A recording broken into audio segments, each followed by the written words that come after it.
Let me share with you a chilling story from my childhood that still gives me goosebumps. It was one of those freezing winter nights when the cold air seemed to creep right into your bones. I was just a kid, around 10 years old, and now that I think back on it in my mid-40s, it feels like a scene from a scary movie I couldn't quite forget.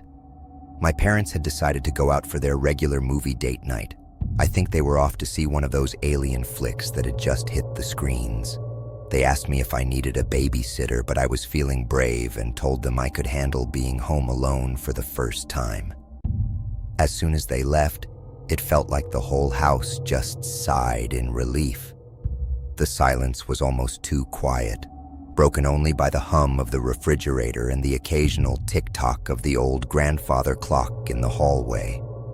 Normally, that house would creak and groan with all the familiar sounds, but tonight was different. It felt like the walls were whispering secrets, things they didn't want me to hear, and I started to feel a little uneasy. Deciding to distract myself, I headed upstairs to my room to watch some TV. I picked a cartoon to lighten the mood, but the TV had a mind of its own. It crackled with static, the noise piercing through the silence, making my ears ring. The flickering light made shadows dance on my walls, and I felt a shiver of unease start to creep in. Pushing through my nerves, I slipped a VHS tape into the player, my hands trembling a little as I did. Thankfully, the TV sprang to life with bright colors, and I felt myself relax as the cheerful theme song filled the room, drowning out the unsettling sounds from the house. But as the night deepened, so did the disquiet. I began to hear footsteps downstairs. They were heavy and deliberate, almost like someone was pacing back and forth, which made my heart pound like crazy. I knew it wasn't my parents. They had just sent a text saying they made it to the theater, which was about a half hour away. I stood there, feeling like my heart was going to leap right out of my chest. Taking a deep breath, I cautiously tiptoed to my bedroom door, straining to listen. My senses were on high alert as I peeked out into the dim hallway. The footsteps seemed to be coming closer, each thud echoing through the floorboards.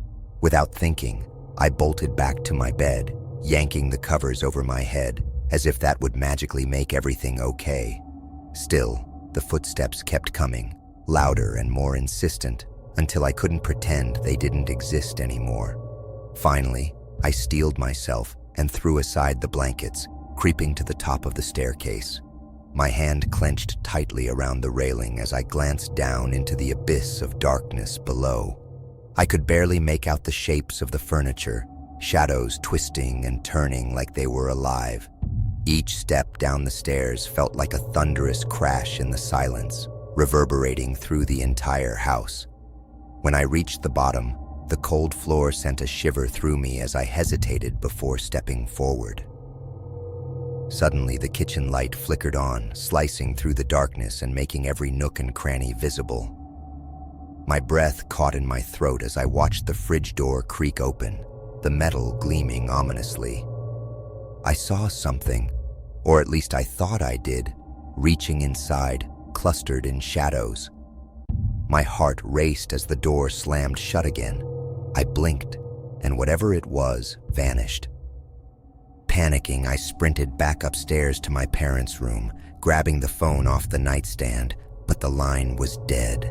A wave of dread washed over me as I realized I was alone, truly alone, with whatever was lurking in the house.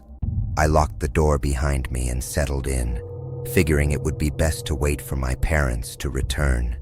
Minutes felt like hours, and every little sound twisted my imagination, dragging me deeper into fear.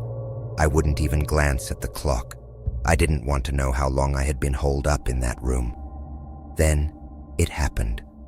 I heard the unmistakable sound of the front door opening and closing. Relief flooded through me as I recognized the familiar jingle of my parents' keys. Their laughter echoed through the house, and suddenly, the place didn't feel so terrifying anymore.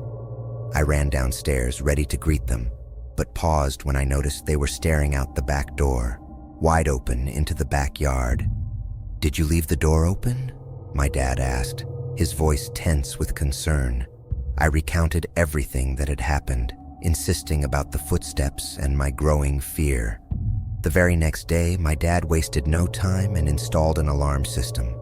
I remember feeling safer, but even today as an adult, sometimes I catch myself staring into faces in the crowd, lost in thought. Is that him? Is he still out there somewhere?